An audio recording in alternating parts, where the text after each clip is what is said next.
Démarrer. Comment je fais pour savoir si c'est commencé?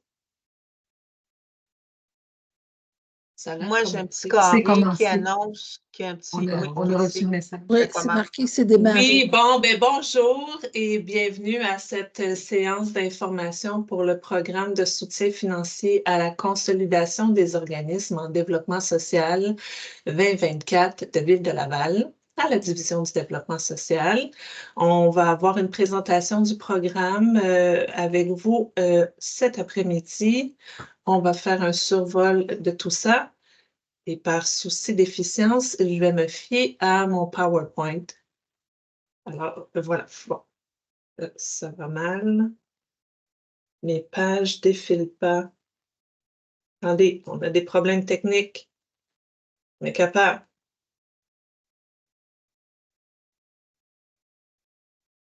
Je m'en viens. N'ayez crainte. Je serai là. Bon, voilà, c'est réglé.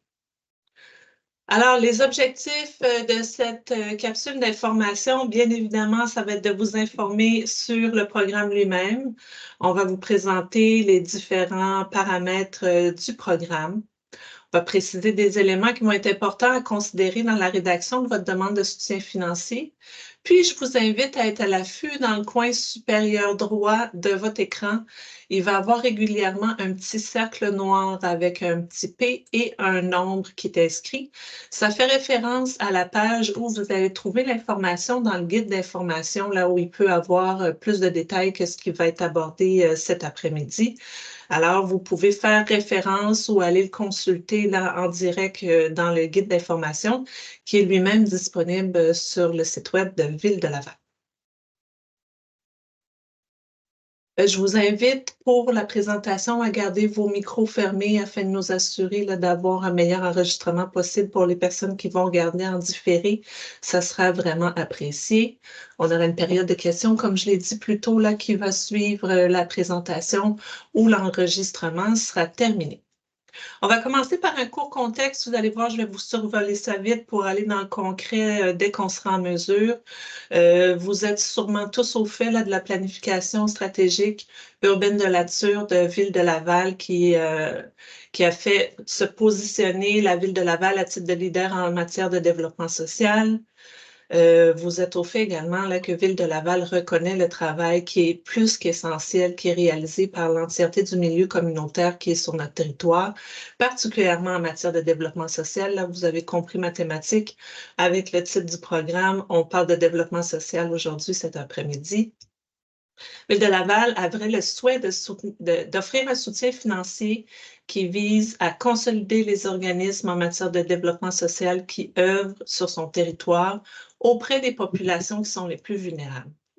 Alors, tous ces considérants-là ont mené l'an dernier, en 2023, à la mise en place du programme de soutien financier à la consolidation des organismes en développement social avec une enveloppe dédiée de 3 millions de dollars. Ville de Laval a ainsi été la première municipalité à investir de manière aussi substantielle auprès des organismes communautaires de son territoire. On rentre directement dans le vif du sujet, le vif de notre programme, en survolant les différents objectifs de celui-ci. Alors, vous l'avez compris avec son titre, l'objectif du programme, c'est de soutenir la consolidation des organismes en développement social du territoire lavallois.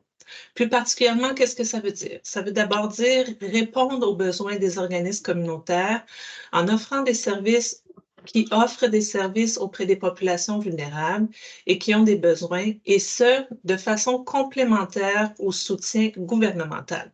Vous allez voir, il y a plusieurs nuances comme ça qui sont importantes puis qui vont vous permettre de comprendre pourquoi le programme a vraiment été développé de la façon qui a été fait. Alors, la notion que le soutien financier doit être complémentaire au soutien gouvernemental est très importante.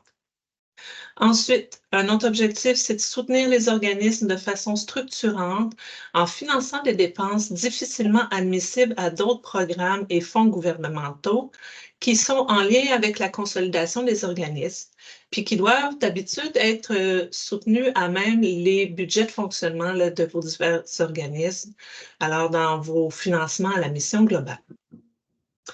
Ensuite, il y a soutenir des nouveaux services à des populations vulnérables qui sont déjà reconnues ou en attente d'un soutien financier à la mission de la part du gouvernement du Québec, puis qui sont en attente de la confirmation du dit financement. Plus concrètement, là, je vous le résume en d'autres termes. C'était les termes vraiment du programme officiel, mais là, on va mastiquer ça pour être sûr que tout le monde se comprend. Le programme vise à soutenir financièrement des besoins ponctuels liés à des achats de matériel et d'équipement, à de l'achat d'immobilisation, à de l'acquisition ou de la rénovation de bâtiments, ou à des services ou honoraires professionnels comme de l'accompagnement de différentes natures pour des besoins en lien avec la planification stratégique, de la formation, du coaching, du développement organisationnel, etc. Ainsi, plus concrètement, le programme vise à soutenir financièrement des besoins ponctuels. Attendez, je vais recommencer ma phrase. Ça vise aussi concrètement à soutenir des besoins ponctuels en termes de ressources humaines et financières afin de développer ou de consolider une offre de service en attente d'un financement récurrent du gouvernement du Québec. Là, vous avez vu, j'ai ajouté une note en couleur. Là, ça veut dire que c'est quelque chose, c'est une nuance qui est importante. Alors, cette opportunité-là s'adresse spécifiquement à des organismes qui ont déjà fait l'objet d'une analyse favorable de la part des bailleurs de fonds visés, mais qui demeurent en attente de la date de début du soutien financier des nouveaux services. Alors, vous allez comprendre là que c'est un cas de figure qui est très spécifique. Les organismes qui seraient visés par ce volet-là du programme se reconnaîtraient déjà là avec les phrases que j'ai dites. Dans tous les cas, si vous estimez que votre organisme figure dans ce cas de figure-là, je vais vous inviter à prendre avantage du soutien qui est offert par la Division du développement social, puis venir valider vraiment auprès de nous si votre organisme peut faire partie de ce cas très spécifique. En somme, le programme vise la consolidation des organismes par la réponse à un besoin qui est ciblé. C'est un élément qui est important aussi, là, que c'est un besoin qui est ciblé, il est circonscrit. On peut comprendre que c'est un seul et même besoin. Il est de nature ponctuelle, puis il vise à agir de manière structurante sur la vie de votre organisme, sur son fonctionnement, son développement et tout le reste. Alors, il vise la consolidation, il veut agir de manière structurante sur votre développement, puis c'est un besoin qui est ciblé de nature ponctuelle. Je vous invite vraiment là, à vous référer à ces éléments-là qui sont aussi réitérés dans le guide afin de venir confirmer si les idées de projet que vous avez en tête peuvent bel et bien être admissibles dans le cadre de ce programme de soutien financier. Ce sont toutes des nuances qui sont capitales dans l'admissibilité des demandes. On va aller avec des exemples plus concrets. Ça va nous permettre de mettre un peu de chair là, autour de l'os puis de visualiser ce à quoi pourrait correspondre à des besoins qui seraient soutenus dans le cadre du programme de soutien financier. Alors, il pourrait avoir un achat de camions de livraison pour la distribution d'aliments. On pourrait penser à l'aménagement d'une salle de jeu ou d'un local d'intervention psychosociale à une chambre d'hébergement dans une résidence d'hébergement. On peut penser à du renouvellement d'équipements informatiques. Ça peut aller à des appareils eux-mêmes, des logiciels, à se faire développer une plateforme qui est vraiment nécessaire au développement de votre organisation. On pourrait penser à de la planification stratégique pour votre organisation ou encore du coaching de gestion pour les gestionnaires de votre organisation, du soutien pour le développement organisationnel offert par des professionnels, des firmes, etc. D'autres dépenses pourraient être des travaux pour de l'adaptation à des normes qui sont en vigueur, notamment celles en matière d'accessibilité universelle ou encore l'acquisition d'un bâtiment. Passons maintenant aux critères d'admissibilité. On va commencer par les organisations qui sont admissibles. Encore une fois, je vais vous inviter à vraiment prendre note là, de toutes les nuances que je vais vous mentionner en termes d'admissibilité des organismes. D'abord, les organisations pour être admissibles doivent œuvrer dans un domaine d'intervention du développement social. Je vous ai mis une petite définition avec laquelle on travaille là, dans le cadre du soutien municipal qui est accordé aux organismes lavallois. Notre définition, qui est somme toute assez large, c'est-à-dire que le développement social, ça vise à améliorer la qualité de vie, notamment en favorisant la participation sociale et le vivre ensemble, en soutenant les communautés, en améliorant les conditions de vie et en réduisant les inégalités. Alors d'abord, l'organisation admissible doit être du domaine d'intervention développement social, en vous référant à cette large définition. Deuxième élément capital, votre organisation doit offrir des services directement auprès des populations vulnérables. C'est vraiment des services directs en contact avec les populations vulnérables du territoire. Le service doit être direct. Donc, une table de concertation, par exemple, si elle voulait soumettre une demande pour son développement organisationnel en tant que table, comme une table de concertation n'offre pas des services directs auprès des populations, l'organisme ne pourrait pas être admissible. Il y a toutefois des nuances qui peuvent toujours être précises ou pas précises, qui pourraient être présentes. Alors, à nouveau, tout dépendant de la nature de vos projets, de vos besoins, etc., il est toujours important, là, c'est tout le temps important dans tous nos fonds, mais particulièrement dans le cadre de ce programme-là, où est-ce que les nuances sont toujours importantes, venez confirmer auprès de nous à la division du développement social avant de vraiment confirmer là, que vous estimez que votre projet est admissible ou non admissible. On continue avec les organisations admissibles. Je vous ai dit que les organismes admissibles doivent travailler directement auprès de populations vulnérables. Je sais que vous savez sûrement là, les populations vulnérables qu'on a sur le territoire lavallois, c'est lesquelles. Mais on vous donne quand même quelques exemples là, pour vous aider à illustrer notre propos. Alors, on peut parler de femmes et d'enfants de victimes de violences conjugales, des personnes en situation de crise. On pense notamment à la prévention en matière de suicide ou de santé mentale. On peut parler des personnes en situation d'itinérance ou immigrantes et réfugiés, des personnes aînées, des personnes handicapées ou vraiment n'importe quelle autre situation de vulnérabilité qu'on rencontre là, puis avec lesquelles vos organismes travaillent, comme des personnes qui vivent d'insécurité alimentaire, qui ont des besoins de réinsertion, des services essentiels et plus encore. C'est sûr, ce n'est pas une liste exhaustive, c'était vraiment pour illustrer notre propos du type d'organismes qui sont admissibles dans le cadre de l'appel de projet. D'autres éléments à considérer pour savoir si votre organisation est admissible au programme. D'abord, pas d'abord, c'est pas mon premier exemple, là, on est rendu dans une énumération. Alors, elle doit également être inscrite au registre municipal des organisations lavalloises en concordance avec la politique d'admissibilité aux organisations lavalloises. Alors, elle doit déjà être inscrite. Je vais amener quelques nuances par rapport à ça. D'abord, si votre organisation n'est pas inscrite au registre, ça ne veut pas dire qu'elle est automatiquement éliminée ou non admissible dans le cadre du programme. Il y a à nouveau d'autres nuances qui vont s'appliquer. Hein. Je vais utiliser souvent ce mot-là, nuance, vous l'avez déjà constaté. Alors, dans certaines conditions, un organisme qui est non inscrit au registre municipal pourrait être admissible s'il est le seul organisme à détenir une certaine expertise auprès d'une population vulnérable. En d'autres termes, si votre organisation n'est pas au registre des organismes lavallois, mais elle comble un trou de service qui est présent sur le territoire, mais elle peut devenir admissible par le fait même. Alors, ça peut être un autre élément qui est intéressant de venir confirmer auprès de la division si votre organisme est dans un de ces cas de figure-là. J'ajouterai aussi les informations que si votre organisation n'est pas dans une des exceptions là, qui couvre une expertise ou qui comble un des trous de service sur le territoire, ça ne sert à rien d'aller courir après une admission au registre municipal à ce moment-ci. Parce que pour être inscrit au registre municipal des organisations lavalloises, il y a vraiment un processus. Il y a un formulaire à compléter, les analyses, et il va y avoir une analyse des dossiers qui sont soumis. Il y a des dates de tombée pendant l'année qui sont prédéterminées.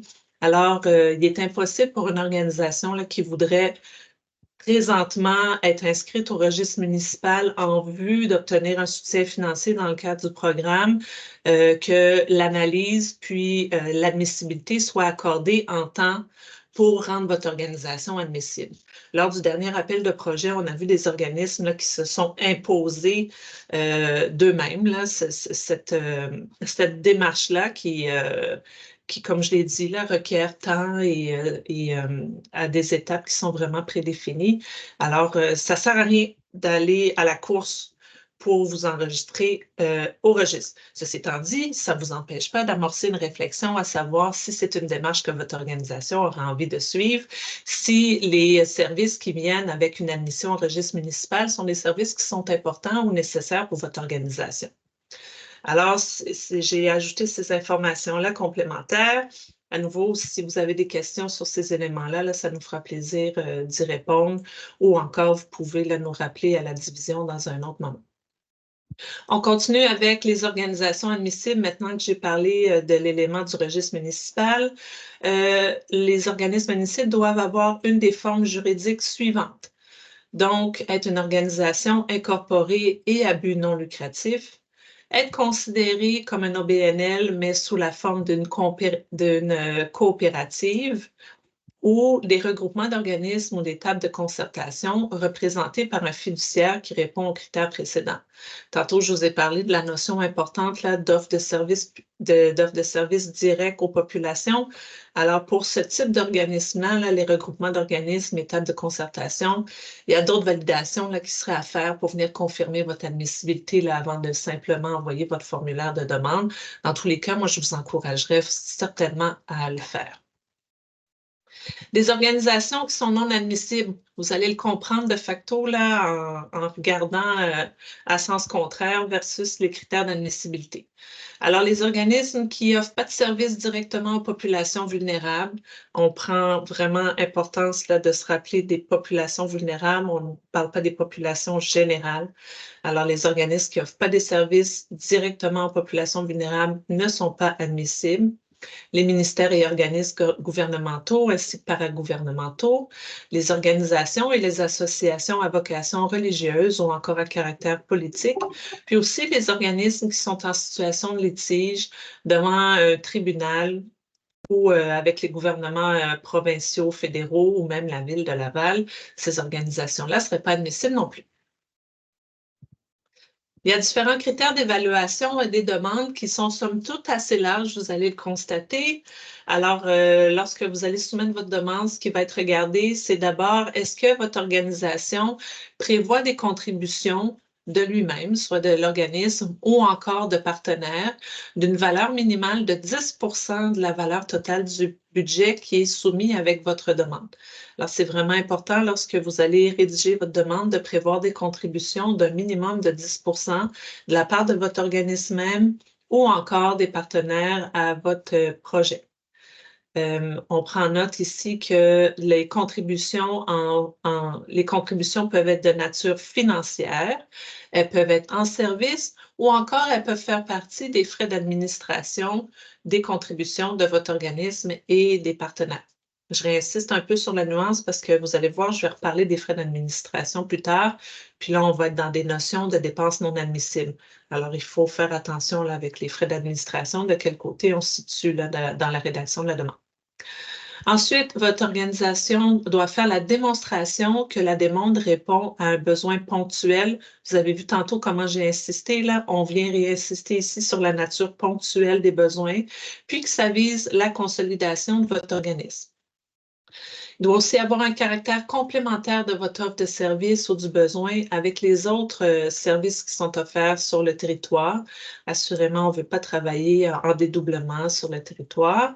Ensuite, on doit voir que votre organisme est bien ancré dans le milieu lavallois, qui fait étalage là, de démonstration de partenariat avec d'autres partenaires là, sur le territoire. On doit bien évidemment comprendre qu'il y a un besoin financier lié à la demande. Alors, lors de la rédaction, vous allez devoir en faire la démonstration. Le cas échéant, s'il y a des travaux qui sont en lien avec votre demande, il va falloir faire état de l'état d'avancement de vos travaux. À nouveau, le cas échéant, s'il y a d'autres partenaires financiers qui sont en lien avec votre projet ou avec votre organisation, il faudra faire la démonstration que ces partenaires-là sont bien confirmés. Et ensuite, pour les projets d'infrastructure qui sont vraiment de nature plus majeure, on va demander une confirmation écrite des partenaires financiers relative à l'offre de service. Alors, ça va être un document qui va être obligatoirement annexé à votre demande. Alors, on va apporter des précisions importantes ici. Pour les demandes qui visent à soutenir une offre de service, tantôt je vous ai parlé du cas spécifique là, qui était très particulier, c'est à ça qu'on réfère maintenant. Alors, pour les demandes qui visent à soutenir une offre de service en attente d'un financement récurrent du gouvernement du Québec, il va y avoir une confirmation qui va être faite par Ville de Laval directement auprès des bailleurs de fonds concernés lorsqu'on va faire l'analyse de votre demande. Alors, on va avoir recours à un mécanisme là, qui a déjà été établi là, avec les différents bailleurs de fonds. Puis nous, on va aller directement auprès d'eux, aller confirmer les démarches qui sont en cours auprès de par votre organisation auprès de ceux-ci. Il y a plusieurs dépenses qui sont admissibles dans le cadre de ce programme, puis je vous invite à prêter une attention particulière à cette liste. Au besoin, là, je vais vous l'énumérer maintenant, mais comme je l'ai dit tantôt, puis je vais sûrement le répéter plus tard, tout ça, c'est détaillé dans le guide. Vous voyez ici, là, avec mon cercle dans le coin supérieur droit, c'est à la page 5 de notre guide. Je vous invite à vraiment prendre acte de la liste détaillée des dépenses admissibles lorsque vous allez rédiger votre demande. C'est un bel aide-mémoire, là, puis ça va vous aider à rédiger votre demande assurément. Alors, la liste non exhaustive, la voici. D'abord, il y a des dépenses qui seraient admissibles en matière de ressources humaines. Ensuite, les services et les honoraires professionnels en lien avec la consolidation de votre organisme. J'avais donné des exemples tantôt, là, par exemple, la planification stratégique, du coaching, du développement organisationnel, tout accompagnement professionnel là, qui est important pour la consolidation de votre organisation, ça pourrait être une dépense qui est admissible. On parle aussi, à titre d'exemple, d'évaluer des coûts, évaluer des besoins pour la relocalisation d'un organisme. Ça peut aussi faire partie de ce poste de dépenses-là, des services et honoraires professionnels. Et ensuite, les dépenses qui sont en lien avec des travaux de rénovation ou de réfection de bâtiments, dont des travaux d'adaptation aux normes, là, que je vous avais donné un exemple également plus tôt. C'est des dépenses qui sont admissibles dans le cadre de ce programme.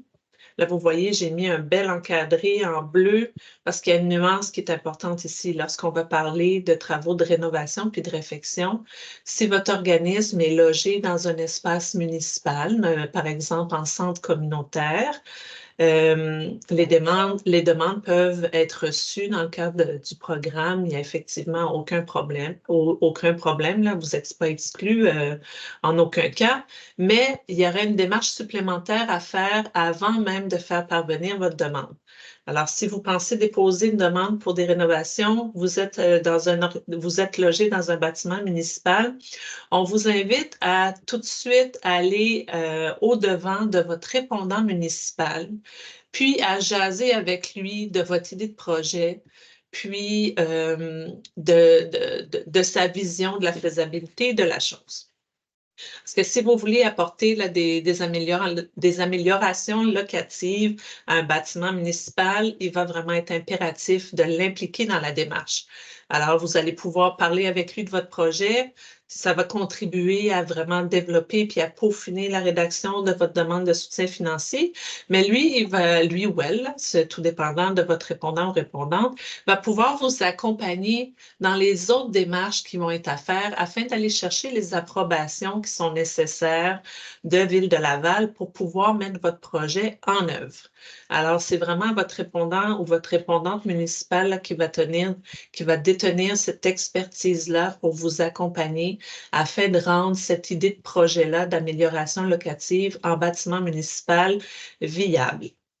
Alors, vous allez être pris, là, le service va être hors pair. On a eu un cas de figure comme ça là, lors de l'appel précédent. Ça s'est bien passé. Le répondant municipal a pu offrir tout l'accompagnement qui était nécessaire à l'organisme en question. Alors, je vous le recommande chaudement, mais en plus, c'est une démarche qui est nécessaire. On précise d'ailleurs qu'à la réception de la demande, lorsqu'on va en faire l'analyse, mais on va aller au-devant du répondant ou de la répondante municipale là, pour aller confirmer que votre organisme a vraiment travaillé puis développé le projet en collaboration avec celui ou celle-ci. Alors, cette confirmation-là va être faite directement par la division du développement social. On retourne aux dépenses admissibles après cette, somme toute, grande parenthèse là, sur les améliorations locatives. Alors, dans les autres dépenses admissibles au programme, on compte l'acquisition d'équipements, de matériel et d'immobilisation, dont l'acquisition d'équipements d'informatique et de logiciels.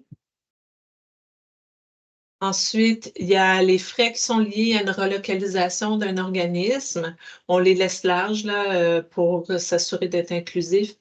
Mais tout ce qui sera en lien avec une relocalisation est susceptible d'être une dépense admissible. Les dépenses liées à une mise de fonds pour compléter un montage financier lié à une acquisition d'un bâtiment sous réserve de d'autres partenaires, de confirmation de d'autres partenaires financiers. Alors, je vais venir amener des petites précisions par rapport à cet élément-là. Alors, si vous êtes déjà en démarche en vue de faire une acquisition de terrain ou de bâtiment, puis que vous avez déjà au moins un premier partenaire financier qui est confirmé dans le cadre de votre projet, mais vous pouvez faire une demande pour venir chercher un autre partie du montage financier global là, de votre demande. Alors, pour que cette dépense-là soit admissible, vous devez déjà avoir au moins un partenaire financier qui est déjà confirmé dans le cadre de votre projet. Alors, c'est une nuance qui est importante de prendre en note.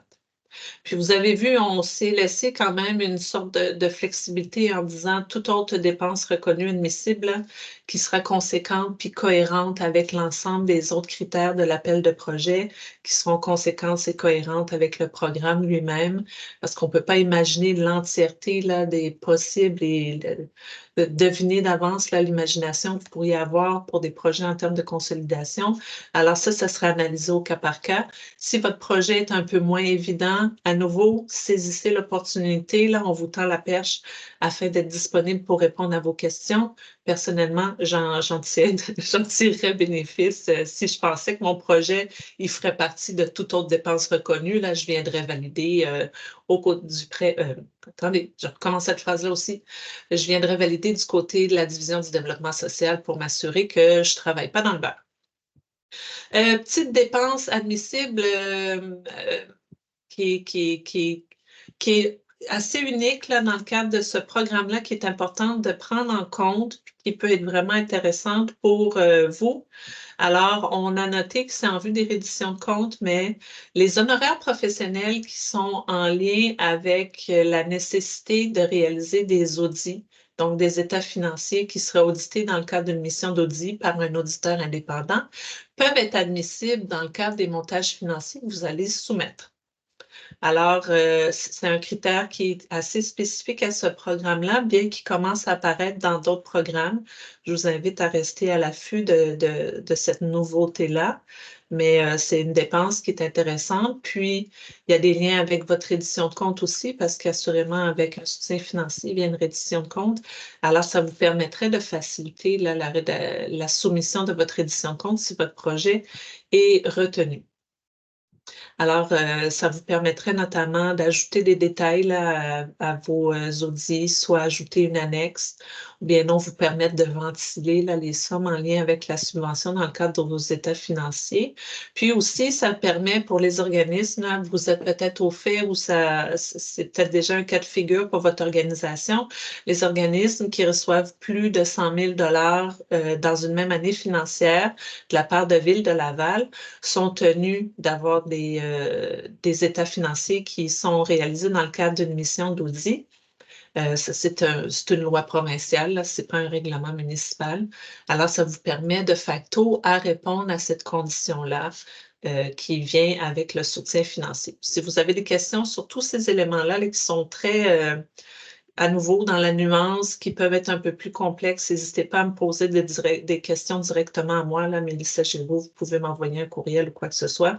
Ça va me faire plaisir de démêler tout ça avec vous parce que, à nouveau, ça peut être un peu plus complexe. On est dans la nuance à nouveau. Une précision importante là, avant de quitter le domaine des dépenses admissibles. Les dépenses pour les projets vont être reconnues admissibles à partir de la date de réception de la demande. Je vais ajouter une autre nuance qui serait la date d'échéance de l'appel de projet. Alors, à partir de la date d'échéance de l'appel de projet, vos dépenses pourront être reconnues et admissibles. Toutefois, vous n'avez pas encore eu la réponse là, à savoir si votre projet est retenu ou refusé ou même non admissible. Alors, je vous invite assurément à la prudence, puis vous devez être conscient que c'est votre organisation qui va assumer le risque en cas de refus de votre demande, puis qui va devoir assumer à ce moment-là la charge des dépenses qui vont être engagées si votre projet viendrait à être refusé. Mais ça peut quand même être un élément important là, duquel vous pourriez tirer profit dans le cadre de votre projet. Alors, restez à l'affût de cette opportunité-là. Assurément, il y a des dépenses qui ne sont pas admissibles dans le cadre du programme. Je vais essayer de vous enfiler ça. Alors, évidemment, toute dépense qui n'est pas directement en lien avec la demande, toute dépense qui sert au financement d'un service, d'une dette ou le remboursement d'un emprunt, toute forme de prêt ou de garantie de prêt, toute dépense admissible à un autre programme d'aide financière. Ça, c'est un élément qui est important. Le programme ne peut pas se positionner en dédoublement d'un autre programme qui est disponible. Alors, c'en est une nuance qui va être importante pour l'admissibilité des dépenses et des demandes. Alors, je vous invite à être à l'affût de ce critère-là de manière un peu plus particulière parce que les autres vont un peu de soi, là. Les dépenses non admissibles, c'est aussi la portion remboursable des taxes. Plusieurs d'entre vous là, avaient des éléments là, où est-ce qu'une partie de vos taxes est remboursée par le gouvernement. Les dépassements de coûts, assurément, ne seront pas admissibles. Les commandites d'événements, les célébrations de fêtes nationales ou de commémorations et les dépenses liées aux frais d'administration. Ceux d'entre vous qui êtes familiers avec d'autres programmes, fonds et ententes qu'on a à la Division du développement social, vous avez l'habitude qu'il y a certains frais d'administration qui peuvent être admissibles et soutenus dans le cadre de la subvention qui sera accordée. Dans ce programme-là, il n'y a aucun frais d'administration qui sont admissibles parce que le fonds est lui-même dédié à la consolidation de l'organisation. Alors, les frais d'administration à ce moment-ci ne peuvent pas être considérés dans la portion subvention de votre montage financier. Comme je l'ai dit tantôt, votre organisation a assurément là, des frais d'administration, ne serait-ce que de la comptabilité à assurer en lien avec la demande, avec la subvention elle-même. Alors, il peut y avoir des frais d'administration qui sont mis en valeur au titre de contribution de votre organisme au projet. Ça sera admissible. Mais recevoir un montant afin de dédommager votre organisation là, en soutien des frais d'administration sur le volet subvention, ça ne le sera pas. Je vous invite à regarder là, le formulaire de montage financier. Vous allez peut-être mieux saisir les nuances que je suis en train d'apporter en regardant le formulaire de montage financier dans la section des frais d'administration. Pour les personnes visuelles, ça va peut-être vous aider plutôt que des paroles en l'air. Là, comme ça, moi, je suis très visuelle. En regardant un montage financier, je catcherai, alors que ça me prend comme 6 phrases pour vous l'expliquer à l'oral. Bon, je vais continuer avec d'autres précisions et des nuances qui, à nouveau, vont être importantes à garder en tête pour l'admissibilité de vos demandes. C'est important. D'abord, un organisme doit déposer une demande par besoin. Vous avez vu, là, j'ai mis ça en bleu pour attirer votre attention. Une demande de soutien financier, donc un formulaire pour un besoin. Avoir une demande salade de fruits avec toutes sortes d'éléments qui sont bien importants pour la consolidation de votre organisme. Assurément, je vous le concéderai, mais qui sont des besoins différents. Disons, acheter un frigo pour vous soutenir dans le cadre de votre mission de dépannage alimentaire et avoir dans la même demande une planification stratégique. Ça marche pas parce que c'est deux besoins. Le frigo et la planification stratégique, c'est des éléments qui sont distincts. On ne peut pas mettre ça à l'intérieur d'une même demande parce que c'est un critère d'admissibilité. C'est les projets qui sont soumis dans le cadre du programme, ça doit correspondre à un seul et unique besoin. Alors, c'est une demande par besoin, un formulaire par demande, donc un formulaire par besoin. Aucune salade de fruits ne va être reçue dans le cadre du programme de soutien financier. Ça ne sera pas admissible.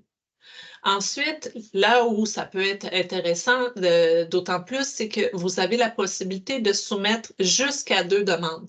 Donc, vous avez la possibilité de soumettre 2 besoins distincts dans le cadre du programme lors du même appel de projet. Alors, vous pourriez, si vous avez 2 besoins dont vous êtes capable de faire la démonstration là, des éléments que j'ai énumérés plus tôt, qui correspondent au programme de soutien financier, tout le reste, mais vous pouvez les déposer les 2. Je vous invite à faire attention à ce moment-là à déposer vraiment juste 2. Si on en reçoit 3, mais vous allez vous trouver dans une situation où nous, on va devoir exclure une des demandes, puis vous ne savez pas laquelle on va exclure, c'est peut-être pas, c'est peut-être votre préférée. Alors, faites attention de vraiment en soumettre uniquement 2. Ensuite, le projet peut se dérouler sur une période qui va aller jusqu'à 2 ans. Ça peut être intéressant dans des processus là, qui sont un peu plus longs, notamment une planification stratégique. Vous avez la chance d'étaler votre projet sur une durée qui va jusqu'à 2 ans. On vous précise que les réponses en lien avec les demandes de subvention vont être acheminées dans un délai de 3 mois après la date ultime de dépôt, donc la date d'échéance de l'appel de projet. 3 mois après, vous devriez être en mesure de recevoir une réponse de notre part. Si vous êtes vraiment curieux puis vous voulez l'avoir avant, malheureusement, elle ne sera pas disponible. Vous pouvez m'écrire pareil, mais je vais devoir vous écrire qu'on n'a pas encore les réponses pour vous. Ensuite, les montants vont être accordés en fonction de l'appréciation globale des projets, évidemment des disponibilités financières là, dans l'enveloppe de 3 millions qu'on a, mais aussi de critères de priorisation des demandes qui sont disponibles à la page 6 de votre guide de l'appel de projet. Je vous invite à les considérer. Puis, conséquemment, aux éléments que je viens de dire, il n'y a pas de montant minimal ou maximal pour les demandes. Alors, il peut y avoir une réflexion stratégique de votre part qui est faite à cet effet-là, mais il n'y a pas de critère d'exclusion ou d'admissibilité qui est en lien avec un montant minimal ou un montant maximal aux demandes. Et finalement, les montants qui vont être accordés par Ville de Laval, assurément, ne peuvent pas excéder plus que 90% ou plus du coût total du projet. Je vous en avais parlé tantôt là, en lien avec les 10% de contribution de votre organisme ou de votre partenaire. Bien, inversement, Ville de Laval ne peut pas soutenir plus que 90% des montants.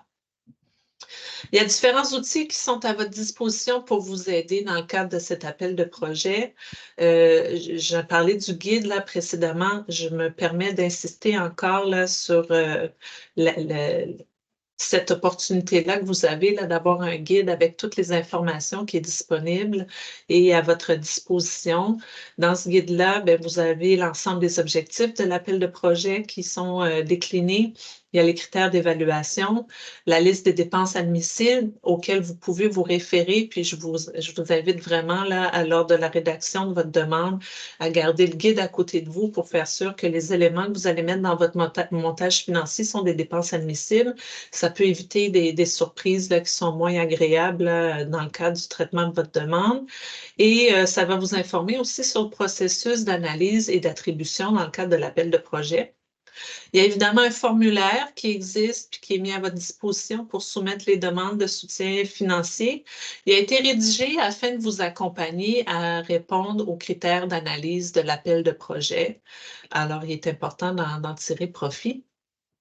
Mais en soutien, là, tantôt, je vous ai invité à peu près à chaque diapositive. Oui, je révèle à chaque fois la génération à laquelle j'appartiens en disant diapositive. Je vous ai vu sourire, même si mon écran est caché. Je vous ai invité souvent à venir valider des éléments auprès de la division du développement social là, lors de ma présentation. Ben, pour ce faire, il y a notamment des séances questions-réponses là, qui sont mises à votre disposition. On a ouvert 4 plages horaires afin de vous donner des rendez-vous qui seraient individuels. Quand je dis individuel, c'est pour un seul organisme. C'est vraiment pour votre organisme. Si vous voulez être plus qu'une personne de votre organisation, assurément, les personnes seront les bienvenues. Alors, un rendez-vous par organisme sur les 4 plages horaires que vous voyez là. Alors, on a donc des disponibilités le 26 mars en PM, le 9 avril en PM également, 18 avril en PM et le 25 avril qui va être tout près de notre date d'échéance là, du dépôt en matinée. Euh, alors, vous nous envoyez une demande d'inscription à l'adresse développement social à commerciallaval.ca et on va vous accorder une plage horaire de 15 minutes avec moi et Lucie, là, on vous a présenté Lucie en début de présentation. Puis on va se faire un plaisir de répondre à vos questions. Ça peut être des questions sur l'admissibilité de votre demande, sur la rédaction de votre formulaire de demande, mais ça peut vraiment être large, là, tout besoin de validation ou même de réflexion, d'orientation que vous pouvez avoir, là, puis que vous voudriez qu'on soit contributive à cet effet-là, bien, ça va vraiment nous faire plaisir. Alors, je vous invite à tirer avantage de ces possibilités-là. Si j'allais dire malheur, c'est pas un malheur, là. On va dire si par hasard vous êtes disponible à aucune de ces plages horaires-là, mais vous pouvez quand même nous écrire à développement social à commerciallaval.ca, puis on va essayer de vous trouver un trou dans nos horaires, assurément. C'est juste que là, à ce moment-là, vous êtes presque garanti de nous avoir parce qu'on les a réservés vraiment juste pour vous, ces plages horaires-là. Et puis, il reste encore beaucoup de plages horaires qui sont disponibles. Il y a effectivement des rendez-vous qui sont déjà demandés, mais il en reste de la disponibilité. Alors, n'hésitez pas à nous écrire. Nous, si c'est booké mur à mur, là, on va vraiment être contents.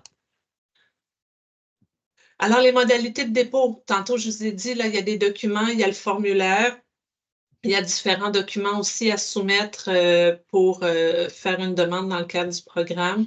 Tout ça est disponible sur le site web de Ville de Laval. Si vous avez des défis à télécharger tout ça, à nouveau, vous pouvez nous écrire à Développement social. Ça va nous faire plaisir de vous dépanner. Pour soumettre une demande, il y a un seul moyen, c'est de l'envoyer par courriel, à nouveau à l'adresse développement social à commerciallaval.ca. C'est vraiment le mécanisme pour faire parvenir votre demande de soutien financier. Vous voyez, j'ai mis ici un grand rond bleu plus foncé où il est écrit accusé de réception. C'est que je veux faire sûr de ne pas oublier de vous en parler, mais je veux faire sûr aussi que vous n'allez pas l'oublier, d'être à l'affût de votre accusé de réception. On envoie un accusé de réception manuscrit, donc pas une réponse automatique. Puis, c'est vraiment une personne de notre équipe là, qui vous écrit individuellement pour vous assurer de la réception de votre demande. Alors, on vous invite à rester à l'affût un bon 48 heures là, de votre boîte courriel afin de vous assurer que vous avez reçu ce fameux accusé de réception de notre part. C'est la seule façon de vraiment confirmer qu'on a reçu votre demande. Tout autre moyen serait pas reçu de notre côté comme le vrai mode d'accusé de réception d'une demande de soutien financier. Pourquoi je vous dis ça? C'est qu'on n'est jamais à l'abri d'un pépin. C'est déjà arrivé une fois ou deux là, dans les dernières années qu'une demande nous a été envoyée, mais on ne l'a pas reçue. Mais après ça, vu que l'organisme nous a écrit puis nous a dit, j'ai pas reçu mon accusé de réception, en nous montrant effectivement qu'il y a la preuve qu'il n'avait pas reçu l'accusé de réception, bon, on a permis à l'organisme quand même de recevoir sa demande de soutien financier et elle a été traitée là, sans embûche. Alors, c'est important de demeurer à l'affût de cet accusé de réception-là pour faire sûr que votre demande est dûment traitée là, par notre équipe. Elle a été reçue, puis on la considère vivement. Date limite à garder à son agenda pour envoyer sa demande, c'est le 19 avril 2024 à 9 heures le matin. Alors, à consigner à vos agendas 19 avril. Assurément, vous pouvez l'envoyer plus tôt, mais comme je vous ai dit, là, à l'égard des dépenses admissibles, là, ils deviendront admissibles à partir du 19 avril.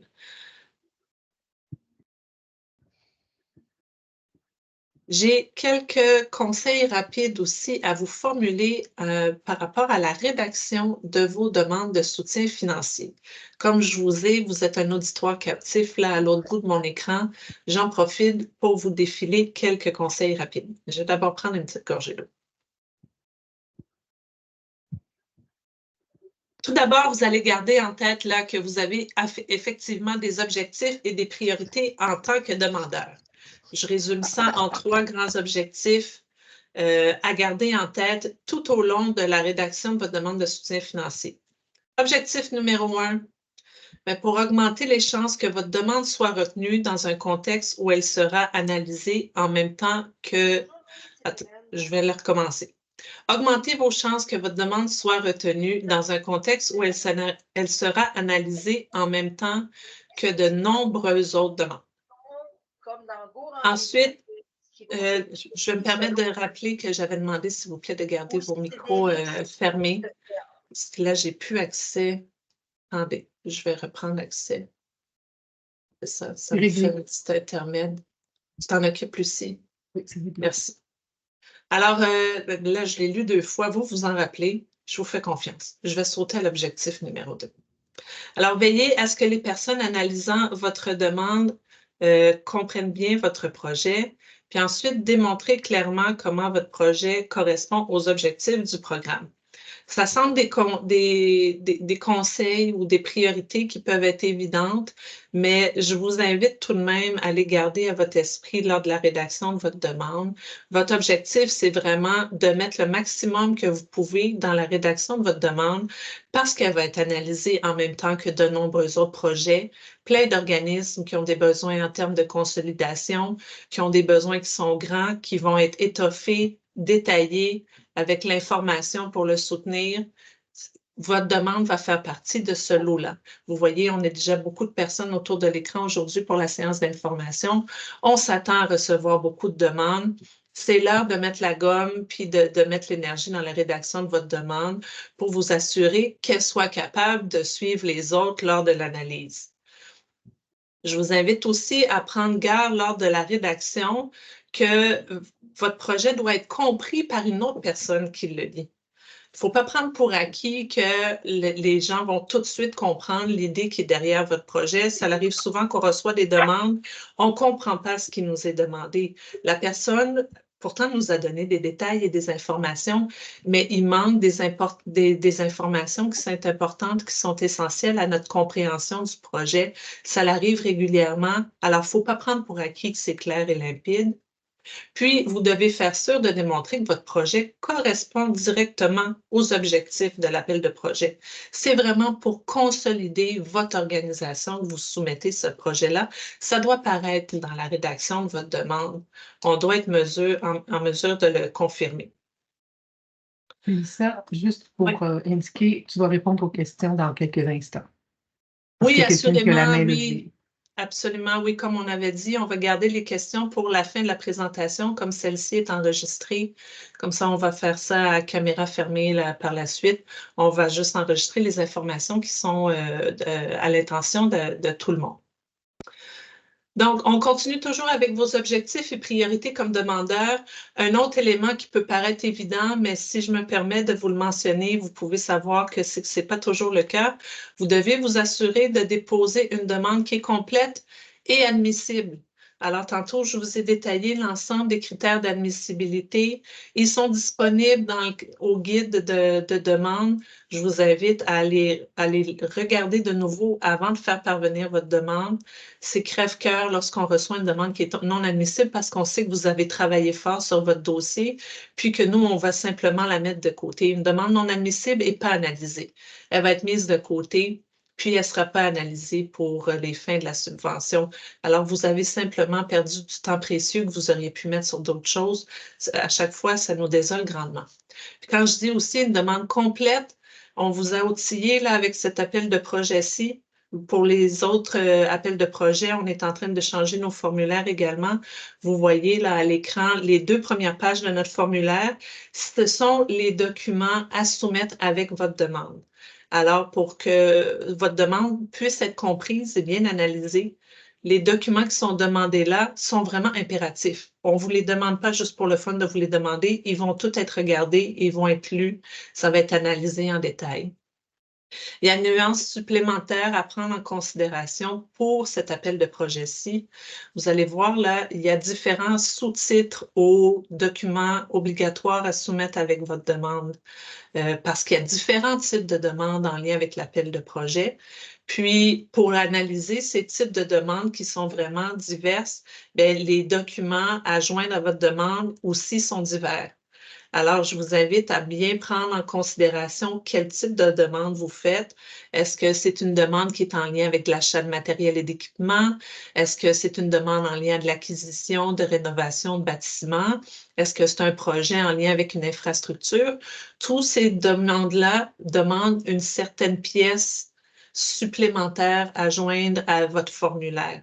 Alors, soyez à l'affût de regarder les cas de figure en détail sur les 2 premières pages du formulaire pour être certain de donner les documents qui sont nécessaires à l'analyse de votre demande. C'est vraiment bien important d'y faire référence. On saute maintenant directement à pieds joints dans le formulaire de demande. Je vais traverser certaines sections du formulaire avec vous pour voir si on a des conseils qu'on peut voir ensemble aujourd'hui pour s'assurer d'une bonne rédaction de votre demande de soutien financier. Là, je vais à la question 4, où est-ce qu'on va parler du contexte puis de la problématique. Alors, on vous demande d'identifier le contexte, les enjeux et les besoins auxquels votre projet tente de répondre. Alors, c'est d'établir ici, à l'intérieur de cette question-là, là, sur une taille d'environ une demi-page, les situations et les enjeux qui sont vécus par votre organisme et ou votre public cible, parce que vous existez, parce que vous venez en aide à des populations vulnérables lavalloises, auxquelles votre projet vise à répondre. Somme toute, là, ça veut dire pourquoi est-ce que vous soumettez cette demande de soutien financier-là à la Ville de Laval. On est dans établir le pourquoi de votre demande. Alors, ça va être important d'exposer les situations puis les enjeux qui sont vécus par votre organisme. Vous allez nous exposer aussi les origines des constats de ces enjeux-là. Comment vous êtes venu à constater les enjeux que vous rencontrez? Vous allez aussi nous expliquer les besoins qui sont conséquents de ces enjeux-là. On est comme un peu dans un entonnoir, là. Vous nous présentez un contexte, vous descendez en entonnoir pour nous démontrer votre besoin conséquent. Vous pouvez aussi nous exposer l'origine, l'idée d'origine de votre projet. Ça nous permet souvent de mieux comprendre un projet en comprenant l'idée d'origine. Puis, toute cette section-là doit servir à l'analyse, à faire la démonstration. Je veux dire, hors de tout doute, là, on n'est pas en cours, mais pourquoi pas? Moi, j'aime ça y aller fort dans les superlatifs. Alors, on va faire une démonstration que votre besoin, c'est un besoin qui est incontournable. C'est incontournable pour votre organisme, c'est incontournable pour votre public cible. C'est ça votre objectif. En une demi-page, vous faites cette démonstration-là. Ensuite, évidemment, on a une question où vous allez faire la description de votre projet. Alors, on va vous demander de décrire le projet qui vise à répondre aux besoins de votre organisme et d'en préciser l'effet structurant sur votre organisme et son offre de service. On se rappelle que c'est un appel de projet qui vise la consolidation des organismes lavallois, mais c'est ça qu'on doit voir transparaître dans la réponse à votre question ici. Apporter les précisions nécessaires pour bien comprendre votre projet. Là, je le résume, là, quand on était petit, on disait d'écrire un texte et on nous disait qu'il fallait écrire le qui, le quand, le quoi, le comment. C'est la même chose dans une demande de subvention. Il faut venir nous positionner ces éléments importants-là. Le qui, le quand, le quoi, le comment, ça nous permet de comprendre vraiment votre projet. Puis à ça, vous venez ajouter une couche de glaçage par-dessus tout ça, le gâteau, là, c'est notre projet, le qui, quand, quoi, comment, avec une belle couche de glaçage, des effets structurants, comment ça consolide votre organisation. Qu'est-ce que ce projet-là va permettre d'accomplir pour avoir un effet de consolidation sur votre organisme. Dans le formulaire ici, là, je n'ai pas mon qui, quand, quoi, comment orange, mais j'ai ça ici plus haut, juste en bas de la question, qui sert d'aide-mémoire, de nous préciser les actions puis les activités prévues, qui réalisent le projet, ça va être quoi les moyens de mise en œuvre, puis les objectifs. À nouveau, tout dépendant quel type de demande vous allez soumettre, c'est peut-être pas tout à fait les bons aides-mémoire qui sont là. Contournez mon formulaire. Vous comprenez l'esprit là de la question. C'est de faire une description qui est complète de votre projet. Je parle à l'oral, mais je vais souligner au grand trait le mot complète. Puis de venir appuyer avec les éléments qui vont faire que ce projet-là est structurant sur votre organisme. Moi, j'aime ça, du glaçage sur un gâteau. J'aime vraiment beaucoup ça. Donnez-moi-en du glaçage dans vos demandes de soutien financier. Je vais être super contente. Un beau gâteau, là, bien complet, une belle couche de glaçage. Il manque juste une cerise sur le dessus. C'est pas un sundae, c'est pas grave. Let's go, on met des cerises. Donnez-nous du stock pour qu'on comprenne vos demandes de soutien financier. C'est vraiment ça qu'on souhaite. Un élément qui est incontournable et hautement nécessaire dans une demande de soutien financier, c'est un bon formulaire de budget. Pour nos appels de projet à la division du développement social, c'est un formulaire qui est à part en format Excel. Je vous invite très fortement, si c'est un service que vous me rendez personnellement, vous êtes capable de faire ça pour moi, je suis sûre.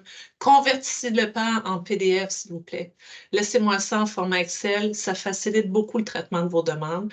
Alors, je vous dis s'il vous plaît, puis je vous dis merci parce que vous allez vous en rappeler, je vais être super contente. Alors, vous complétez ça dans le formulaire Excel prévu à cet effet. Vous avez le formulaire qualitatif qui est distinct. Alors, une demande complète, c'est de ne pas oublier d'envoyer les 2 morceaux de formulaire et les autres documents que je vous ai parlé plus tôt. Alors, un bon budget, c'est quoi? C'est un budget qui va être détaillé. Puis c'est un budget qui va être justifié.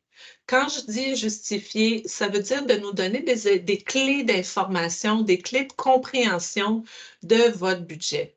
Si vous écrivez un petit mot, ou même des fois, il n'y a même pas de mots d'écrit, il y a seulement des chiffres. Mais disons, j'ai 13 000 $, mais je ne sais pas à quoi qui sert le 13 000 $. Alors, laissez-nous comprendre le 13 000 $, il sert à quoi? Mais faites-nous comprendre aussi comment vous arrivez à 13 000 $.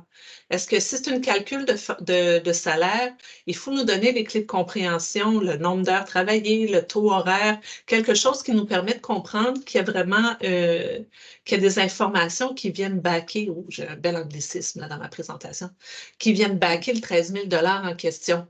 Alors, backez vos chiffres. J'ai utilisé mon anglicisme, je l'accepte puis je le réitère. Backez les chiffres à votre montage financier dans votre budget pour permettre de comprendre exactement les fonds vont servir à quoi. C'est très important lors de l'analyse et donner un niveau de détail qui est suffisant. On ne va pas aller détailler chaque trombone puis chaque feuille de papier, assurément pas, mais il faut donner un niveau de détail qui nous permet de comprendre vraiment à quoi va servir la subvention. Alors, c'est un 12 équilibre, je vous fais confiance, vous allez trouver ce 12 équilibre-là à l'intérieur du montage financier. Puis aussi, le formulaire qui est là est un modèle. Vous avez besoin d'ajouter des lignes, vous avez besoin d'en enlever. C'est votre formulaire à vous. Allez-y, lâchez-vous lousse, adaptez-le à vos besoins. Comme je vous ai dit, notre but à nous, c'est d'avoir un montage qui va être détaillé et justifié. Si vous avez besoin d'adapter le formulaire pour que ça fonctionne pour vous, sentez-vous bien à l'aise de le faire. L'autre élément qui est important, c'est de ventiler selon les sources. Vous ne pouvez pas nous envoyer un budget avec simplement la colonne totale. On doit pouvoir faire la distinction entre les montants qui sont demandés à Ville de Laval pour les dépenses, puis les montants qui sont des contributions de votre organisme et de ses partenaires. J'en profite pour dire que c'est un beau moment de mettre ça en valeur. Je sais que ça va prendre des minutes de réflexion de plus là, lors de la rédaction de votre budget, mais les apports que vos organismes ont sont souvent sous-représentés dans les budgets des demandes de soutien financier. Vous en mettez vraiment plus que ce que vous mettez en valeur. C'est un beau moment de mettre les contributions de votre organisme en valeur dans le budget, puis ça va vous permettre aussi d'atteindre les objectifs de critères d'admissibilité. Alors, ce n'est pas à négliger. Ça le met en valeur, comment on dit string?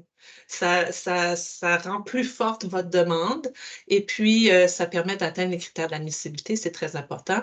Assurément, la colonne totale, on fait l'addition de tout ça. Puis, j'en profite pour réitérer que les frais d'administration ne sont pas admissibles au niveau de la subvention. Donc, à frais d'administration, il n'est pas censé avoir de montant dans la colonne Ville de Laval, mais il peut avoir des montants dans la colonne de votre organisation, des partenaires, par exemple.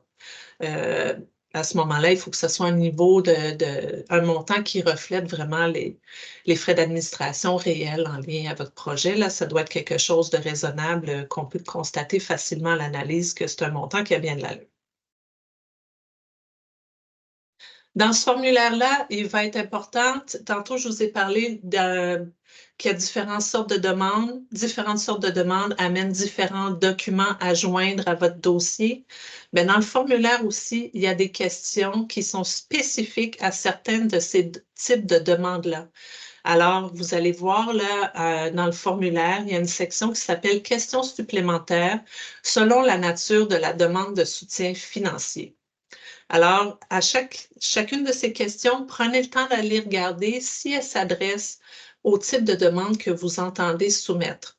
Elle ne s'adresse pas à toutes les demandes. Si ça ne s'adresse pas à votre demande, vous pouvez simplement laisser la case vide. Absolument. Elles sont obligatoires juste pour les types de demandes qui le requièrent. Alors, en l'occurrence, c'est la question spécifique pour les demandes liées au développement ou à la consolidation d'une offre de service uniquement. Vous avez vu, on l'a noté là dans la question que c'est écrit, c'est uniquement pour les questions de développement, consolidation d'une offre de service. Alors, vous complétez cette question-là, à nouveau en donnant l'ensemble des détails et d'informations qui vont nous permettre de comprendre votre projet. Puis ensuite, il va y avoir une question pour les demandes qui impliquent un partenariat si c'est applicable. Alors, questions spécifiques pour les demandes qui sont en lien au développement ou à la consolidation d'une offre de service et questions spécifiques pour les demandes qui impliquent un partenariat si c'est applicable. Alors, il ne faut pas oublier d'aller répondre à la question 8. C'est un partenariat là, qui est en lien avec votre demande de soutien financier. J'ajoute des petits conseils à la volée. En début de formulaire, vous allez voir qu'il y a des questions qui sont en lien avec le paiement par dépôt direct. Il y en a 2. Il faut répondre aux 2. Voici les explications que je voulais vous donner. D'abord, il y a la question, est-ce que votre organisme souhaite recevoir les versements de la subvention par dépôt direct si le projet est retenu? Alors, évidemment, il y a oui ou il y a non. Vous pouvez absolument répondre non, puis vous allez être payé de la bonne vieille méthode traditionnelle. On va vous envoyer un chèque par la poste. J'allais dire comme dans l'ancien temps, c'est un peu condescendant. Quand même, on va fonctionner de la bonne vieille méthode papier. Ou vous pouvez recevoir le versement direct dans le compte de banque de votre organisation. Vous avez le choix entre les 2. Si vous souhaitez que votre organisation reçoive le dépôt direct, mais votre organisation doit être inscrite ou doit s'inscrire au dépôt direct. Si votre organisation est déjà inscrite au dépôt direct, vous avez d'autres subventions avec Ville de Laval, vous recevez déjà en dépôt direct, pas besoin de se réinscrire, pas besoin d'être complété à nouveau le formulaire, pas besoin d'envoyer de nouveau le spécimen de chèque. C'est déjà tout enregistré dans notre système comptable. Vous n'avez pas à vous retaper cette démarche-là. C'est vraiment si vous voulez passer, soit vous n'avez jamais eu de subvention avec nous, ou vous voulez passer d'un versement par bon vieux chèque vers un versement par dépôt direct. Mais là, vous allez compléter le formulaire qui est joint au formulaire de demande. Là, vous envoyez une image au bas de mon acétate ici. Alors, il faut compléter ce formulaire-là. L'adresse courriel qui va être mise en référence dans le cadre de ce formulaire-là doit être aussi une adresse générique. Donc, ça veut dire pas une adresse associée à un prénom et un nom d'individu. Donc, si c'est une adresse direction à commercial, comptabilité à commercial, info à commercial, ça, c'est tout à fait adéquat. C'est exactement ça qu'on veut. C'est un m.giroux à commercial, ça marche pas parce que si la personne quitte votre organisation, ça veut dire que ça bloque l'entièreté des paiements. Alors, on vous invite à prêter attention à l'adresse que vous allez mettre en référence. Et si ce n'est pas une adresse neutre, de toute façon, on va devoir vous demander de compléter de nouveau le formulaire. Puis, vous voyez, je vous ai mis une image d'un chèque et il faut envoyer les informations relatives au dépôt. Alors, on demande un spécimen de chèque, évidemment, que vous allez rendre nul là, avant de nous le faire parvenir. Alors, prêtez bien attention. Ce qui est important de se rappeler, c'est que si vous n'avez pas besoin, si vous êtes déjà inscrit au dépôt direct, on n'a pas besoin de recommencer la démarche. Ce n'est pas un élément qui est obligatoire là, à chacune des demandes. On le rend juste disponible dans le formulaire pour essayer de vous faciliter la vie un peu là, aux nouveaux adhérents. C'est pour ça que c'est à même le formulaire. Mon conseil classique, mais à garder en tête à tout moment de rédaction d'une demande, c'est que le meilleur des projets ne pourra jamais briller dans une demande où il demande l'information. Vous avez vu tout au long de cette section-là de ma présentation, j'ai vraiment insisté sur l'importance de donner des détails, de l'information, de nous alimenter, de nous donner du stock, de mettre de la viande autour de l'os qui est votre projet pour permettre aux personnes qui vont faire l'analyse de votre demande de bien le comprendre, de voir comment c'est un besoin incontournable, c'est essentiel pour votre organisme, les impacts sur la consolidation de votre organisme, comment ça va vous permettre de devenir meilleur pour encore mieux desservir les populations vulnérables avec lesquelles vous travaillez. Donnez-nous de l'information pour qu'on soit en mesure de vraiment bien comprendre ce que vous voulez faire. C'est l'heure de mettre du glaçage pour moi. Pensez à moi en rédigeant, mettez-moi plein de glaçage. Je vais être super contente à la lecture de vos dossiers. Alors, en rafale, je vais réinsister sur l'importance de vous référer au guide, confirmer l'admissibilité de votre demande en rédigeant votre formulaire de demande. C'est disponible, c'est là, c'est fait pour vous, utilisez-les. À jamais hésiter à écrire à la division du développement social en cas de question, même pour vous faire confirmer quelque chose. On préfère toujours répondre à vos questions parce que ça nous fait vraiment, ça nous fait mal au cœur lorsqu'on sait que vous avez travaillé fort dans le beurre là, pour soumettre une belle demande et tous les documents. Alors, confirmez avec nos besoins à développement social à commerciallaval.ca. Ça nous fait toujours plaisir de vous répondre. Aux besoins, on peut prendre un rendez-vous téléphonique ou en conférence audio comme ça, là, pour faire sûr de bien répondre à vos interrogations. Et mon autre conseil classique que je dis tout le temps, mais qui est toujours une bonne idée, c'est de faire lire votre demande par un tiers. Donnez-vous un petit lousse là, dans votre rédaction avant la date de dépôt pour faire lire votre demande à quelqu'un qui ne connaît pas votre projet. Ça peut être un membre du conseil d'administration qui est plus loin de l'idéation, un intervenant, un bénévole, un ami, un voisin, quelqu'un de gentil puis qui a quelques minutes à vous accorder pour lire votre demande. À la fin de la lecture de votre demande, vous voyez avec cette personne-là si cette personne-là a bien compris votre projet. Si cette personne-là a compris votre projet, vous êtes en voiture, vous m'avez mis une quantité de glaçage sur votre gâteau qui est idéale, le projet va être compris par n'importe qui va en faire l'analyse. C'est toujours ma conclusion. Parce que c'est ma conclusion de base. Je donne une formation annuelle pour les personnes qui sont intéressées là, dans le cadre des journées des bénévoles là, au mois d'octobre et novembre à la ville de Laval. C'est aussi ça mon conseil de fin de cette formation de 3 heures-là, c'est de faire lire votre demande par quelqu'un de gentil qui veut le bien de votre organisation. Si cette personne-là a compris votre demande, peu importe le bailleur de fonds ou le formulaire, vous êtes en voiture, vous savez que votre demande va être bien comprise par les personnes qui l'analysent. Ça met fin à notre présentation d'aujourd'hui. Alors, je vous invite à tirer avantage du soutien qu'on vous donne à la division du développement social et dans les documents qui ont été rendus disponibles. Je vais dire au revoir aux personnes qui nous regardent en différé. J'invite tout le monde qui veut participer à une session de questions-réponses là, à rester connecté à la séance d'information. Je vous retrouve après avoir mis fin à la présentation. Alors, bonne rédaction et à la prochaine. Je vais arrêter l'enregistrement. Ah, toi, c'est plus efficace que moi. Y es-tu arrêté, là? Il est arrêté. Il est arrêté.